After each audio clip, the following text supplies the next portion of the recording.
Hi అందరికీ నమస్కారం. నేను ఈరోజు మీ ముందుకి ఇంకొక సరికొత్త టాపిక్తో వచ్చేసాను. మరి వీటి గురించి మనకి మరిన్ని వివరాలు తెలియజేయడానికి Axis career counsellors managing director professor CS Sharma గారు మనతో ఉన్నారు. సార్, అలాగే ప్రతి తల్లిదండ్రులకి ఫస్ట్ మేనేజ్మెంట్ కోర్సెస్ అనగానే మైండ్లో తట్టే విషయం ఏంటంటే ఫీజు. ఎందుకంటే వాటికన్నిటికీ భారీ ఖర్చులు ఉంటాయి, భారీ ప్యాకేజెస్ ఉంటాయి. కానీ దాంట్లో కూడా కొన్ని కాలేజెస్ అవన్నీ కూడా లోన్స్ ఫెసిలిటీస్ కూడా మనకి అందిస్తాయి, అది మనకు కూడా తెలుసు. కానీ వీటి గురించి ఇంకొంచెం వివరంగా క్లుప్తంగా ఒకసారి తల్లిదండ్రులకి అలాగే స్టూడెంట్స్కి మీ మాటలో. జనరల్గా ఏంటంటే చాలామంది భయపడుతుంటారు, నిజమే అది. అంటే బడ్జెట్ ఏ రకంగా మనం కట్టగలగాలి, అంత బడ్జెట్ మనం మీట్ అవ్వగలుగుతామా లేదా అనేది ఆలోచిస్తూ ఉంటారు.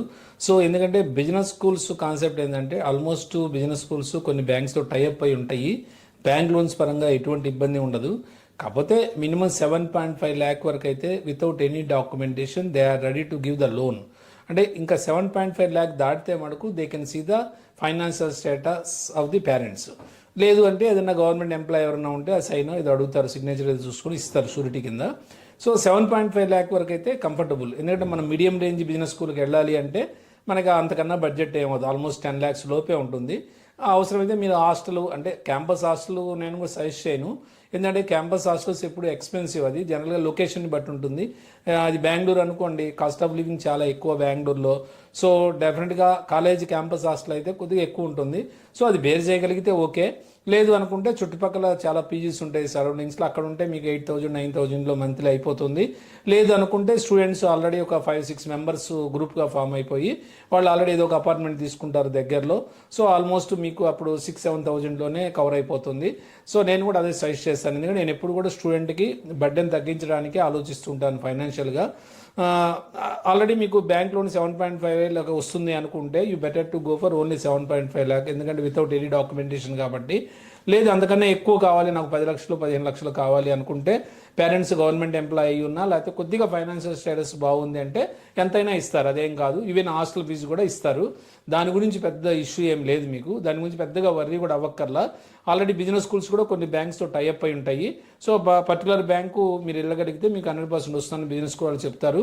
జనరల్గా బిజినెస్ స్కూల్స్ ఏం చేస్తాయి అంటే ఈ లోన్కి కావాల్సిన డాక్యుమెంట్స్ అన్ని ప్రొవైడ్ చేస్తాయి. మీరు ఫస్ట్ ఇంటర్వ్యూ ఫేస్ చేసిన తర్వాత ఆఫర్ లెటర్ రాగానే కొంత టోకెన్ అమౌంట్ ఉంటుంది, 50,000 లేదా 25,000. మీరు ఆ 50,000 కట్టగానే మీకు ఏం చేస్తారంటే ఆ రిసిప్ట్ ప్లస్ కాలేజ్ నుంచి డాక్యుమెంట్స్ అంటే లోన్కి కావాల్సిన డాక్యుమెంట్స్ అన్ని మీకు పంపిస్తారు. సో మీరు ఆ డాక్యుమెంట్స్ అన్ని తీసుకుని వెళ్ళి బ్యాంకు మేనేజర్ని ఒక్కసారి అప్రోచ్ అయితే సో మా క్రైటీరియా ఇది, మాకు లోన్ వస్తుందా లేదా అని మీరు కనుక్కుంటే ఈజీగా చెప్తారు. మాకు కూడా కొంతమంది ఆల్రెడీ తెలిసి ఉన్నాను ఉంటారు కాబట్టి బ్యాంకర్స్. సో డెఫినెట్గా మేము కూడా చెప్తాము. అలా ఇన్స్టిట్యూట్ వైపు నుంచి కూడా బ్యాంకర్స్ ఉంటారు కాబట్టి వాళ్ళకి ఆల్రెడీ టైఅప్ అనేవి వాళ్ళు చెప్తారు. సో అది పెద్ద ఇష్యూ కాదు. ముందు చదువుకోవాలనే మనకి ఒక పట్టుదల ఉంటే కెరీర్లో మనం ఒక మంచి పొజిషన్కి వెళ్దాం అనుకుంటే అది చాలా బాగుంటుంది. ఇంకా మీకు మంచి మెరిట్ ఉంటే కనుక అంటే ఎక్స్ట్రాడినరీ పర్ఫార్మెన్స్ ఉంటే 10th ఇంటర్ డిగ్రీ సో డెఫినెట్గా కొన్ని స్కాలర్షిప్స్ కూడా ఇస్తాయి బిజినెస్ స్కూల్స్. సో మీరు కొంత స్కాలర్షిప్ రాగలిగితే అది కూడా కొద్దిగా బడ్జెట్ కూడా కొద్దిగా తగ్గుతుంది. సో ఇవన్నీ ఉంటాయి. మేమేం చేస్తామంటే మ్యాక్సిమం మేము స్టూడెంట్కి 100% హెల్ప్ చేయడం కోసమే మేము ఉన్నాం. అంతేగాని మేమేదో ఎక్కడొక్కటి జాయిన్ చేస్తే సరిపోతుందని చెప్పి మేము ఆలోచించము. మా ఇంకొక అడ్వాంటేజ్ ఏంటంటే మీకేంటంటే మన స్టూడెంట్స్ ఆల్రెడీ అక్కడ ఉంటారు కాబట్టి మీరు కావాలనుకుంటే వాళ్ళతో మాట్లాడచ్చు, మాట్లాడిన తర్వాత మీరు డెసిషన్ తీసుకోవచ్చు. ఇవన్నీ కూడా మీకు అడ్వాంటేజెస్ ఉంటాయి మా ద్వారా. సో డెఫినెట్గా we can guide you best for you. Sir, చివరిగా ఇంకొక క్వశ్చన్ ఏంటంటే ఇప్పుడు నార్మల్గా డైరెక్ట్గానే ఇప్పుడు మన స్టూడెంట్స్ ఉంటారు, ఎవరికైనా యూనివర్సిటీకి అప్లై చేయాలి అనుకుంటే డైరెక్ట్గా వాళ్ళకే చేసేయచ్చు. కానీ మధ్యలో మిమ్మల్ని అప్రోచ్ అవడం వల్ల స్టూడెంట్కి యూనివర్సిటీకి ఉండే బెనిఫిట్ ఏంటి, ముఖ్యంగా స్టూడెంట్కి, అండ్ గైడెన్స్ ఎలా ఉంటుంది? అంటే డెఫినెట్గా ఎందుకంటే ఇప్పుడు జనరల్గా అందరూ కూడా నెట్ నమ్ముకున్నారు. ఇప్పుడు గూగుల్లో సెర్చ్ చేయగానే బలాని కాలేజ్ వచ్చేస్తుంది, రివ్యూస్ చూస్తారు. రివ్యూస్ అనేది ఇప్పుడు మీకు తెలియదే ఉంది, ఆల్రెడీ మన సర్కిల్లో రివ్యూస్ పెట్టమంటే పెడతారు, లేదంటే కొంతమంది దానికి కూడా డబ్బులు ఇస్తే పెట్టేవాళ్ళు ఉన్నారు. సో ఇవన్నీ ఉంటాయి. అంటే మనం ఓన్లీ గూగుల్లో వచ్చే రివ్యూస్ని నమ్ముకొని మన కెరీర్ కదా అది. సో కెరీర్ని మనం పణంగా పెట్టలేము దానికి. సో మనం పర్సనల్గా ఇన్స్టిట్యూట్స్ను విజిట్ చేయాల్సి ఉంటుంది. లేదా విజిట్ చేసే ముందు కూడా మీరు మాతో అప్రోచ్ అవుతే మాకున్న అడ్వాంటేజ్ ఏంటంటే మీకున్న అడ్వాంటేజ్ ఏంటంటే మాతో అప్రోచ్ అవ్వటం వల్ల సో మాకు ఆల్రెడీ స్టూడెంట్స్ ఉంటారు అక్కడ. ఆల్మోస్ట్ మేము మోర్ దాన్ 20 years నుంచి ఈ ఫీల్డ్లో ఉన్నాం కాబట్టి మాకు ఆల్రెడీ అక్కడ చదువుతున్న స్టూడెంట్స్ ఉంటారు. సో ఆ చదువుతున్న స్టూడెంట్స్తో మీతో కావాలంటే మాట్లాడిస్తాము. అక్కడ హాస్టల్స్ ఎలా ఉంటాయి, ఫుడ్ ఎలా ఉంటుంది, అకామిడేషన్ ఎలా ఉంటుంది, అకాడమిక్ ఎలా ఉంటుంది, లేదా ఇంటర్న్షిప్స్ ఉన్నాయా లేవా, లేదంటే ఫైనల్గా ప్లేస్మెంట్స్ ఎలా ఉన్నాయి. అంటే వెబ్సైట్లో వాళ్ళు ఏదో 15 lakhs 20 lakhs ఇస్తారు, నిజంగా 20 lakhs వస్తున్నాయి ఆ ప్లేస్మెంట్స్, లేకపోతే జస్ట్ ఊరికినే వాళ్ళు ఇచ్చేస్తున్నారు ఆ ఫిగర్ కోసం. ఇవన్నీ మీకు క్లియర్గా దొరుకుతుంది ఇన్ఫర్మేషన్. ఇంకా రెండోది ఏంటంటే మేజర్ బెనిఫిట్ ఏంటంటే మనకి ఆల్మోస్ట్ నేను I am the member in All India Management Association also. So life member నేను. సో మీకు అక్కడ కూడా మీకు అడ్వాంటేజ్ ఉంటుంది. సో మాకేంటంటే మాకు ఆ యూనివర్సిటీస్ బిజినెస్ స్కూల్స్ ఆల్మోస్ట్ మాకు టైప్ ఉండటం వల్ల కూడా సో మాకు కొన్ని అప్లికేషన్ కూపన్స్ కూడా ఉంటాయి. మీకు ఏంటంటే అప్లికేషన్ ఫీజులు మీరు ఒక 4-5 పెట్టుకోవాలనుకోండి, almost you have to spend around 7,000 to 8,000 only for application cost. So మీరు అలా కాకుండా మాతో అప్రోచ్ అయితే సో మనకు కొన్ని అప్లికేషన్ కూపన్స్ కూడా ఉంటాయి. మనకంటే కొన్ని అప్లికేషన్స్ కూపన్స్ ఉంటాయి, కొన్ని ఫ్రీ ఉంటాయి. సో మనం what ever getting the benefit actually I try to give to the student only. అంటే మీకు అక్కడ 1,000 rupees అయ్యే అప్లికేషన్ మన దగ్గర 500 అవుతుంది, అక్కడ 2,000 అయితే ఇక్కడ 1,000 అవుతుంది. సో అండ్ ఆల్మోస్ట్ మీకు ఆ అప్లికేషన్ ప్రాసెస్సే 50% మీకు కట్ అయిపోతుంది. అది ఒక అడ్వాంటేజ్. రెండోది ఏంటంటే మీకు ఫస్ట్ చాలా మంది స్టూడెంట్స్కి ఇంటర్వ్యూ ఫేస్ చేయాలంటే చాలా భయపడుతూ ఉంటారు. అంటే ముందు ఒక ఇంటర్వ్యూ అనగానే అక్కడ బిజినెస్ స్కూల్ డీను 2-3 కలిసి చేస్తారు, అంతా గూగుల్ ఇంటర్వ్యూసే ఉంటాయి. డైరెక్ట్గా మీరు ఫేస్ కనబడాల్సిందే. సో మీరే మాట్లాడాలి, అంతా ఉంటుంది అక్కడ. సో అక్కడ కొద్దిగా స్టూడెంట్ భయపడుతూ ఉంటాడు.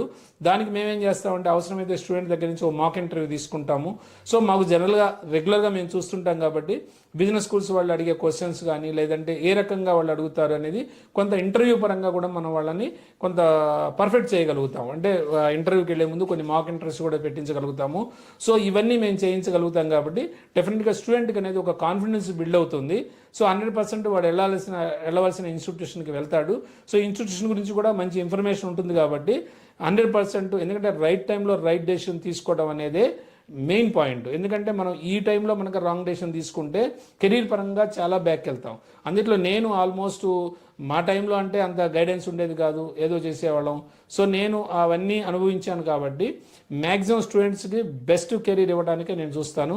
సో ఈ whatever 100% whatever you are getting 100% whatever you are getting benefits I try to give the student only. అట్లా ఒక్కోసారి ఏంటంటే అకాడమిక్గా వాళ్ళు ఎకనామికల్గా కొద్దిగా బ్యాక్ ఉన్నా సరే నేను కొంత ఇన్స్టిట్యూషన్స్ కూడా పుష్ చేసి, అంటే యాజ్ ఏ సోషల్ సర్వీస్ కింద, అది సోషల్ సర్వీస్ కింద కూడా కొంత వాళ్ళకి ఏదైనా ఇవ్వండి. ఈ బ్యాక్గ్రౌండ్ బాగాలేదు, లేకపోతే కోవిడ్లో కూడా చాలామంది సఫర్ అయిపోయారు, పేరెంట్స్ పోయి. సో ఇలాంటి వాళ్ళు ఎవరున్నా సరే మ్యాక్సిమం మనం ఒక సోషల్ సర్వీస్ కింద తీసుకొని వాళ్ళకి ఎంతో కొంత మనం ఇవ్వగలుగుతాము. సో వాళ్ళకి ఏ బెనిఫిట్స్ ఉంటాయో అన్ని బెనిఫిట్స్ కూడా ఇవ్వగలుగుతాం. అదే డైరెక్ట్గా వెళ్తే కనుక వాళ్ళకి అవన్నీ తెలియదు కదా. సో ఏ ఫీజు అయితే ఆ ఫీజు కట్టేస్తారు, ఒకవేళ ఇన్స్టిట్యూషన్ చెప్పకపోయినా వీళ్ళు ఫుల్ ఫీజు కట్టేస్తారు, ఇవన్నీ ఉంటాయి. సో మా దగ్గర అన్నీ ఉంటాయి కాబట్టి డీటెయిల్స్, ఆ డీటెయిల్స్ అన్ని స్టూడెంట్కి దొరుకుతాయి. So this is the major benefit to the student. Thank you so much sir. అందరికీ చాలా చక్కగా వివరించారు. అటు పేరెంట్స్కి అటు అలాగే స్టూడెంట్స్కి అందరికీ అర్థమయ్యే విధంగా చాలా చక్కగా చెప్పారు. Thank you so much.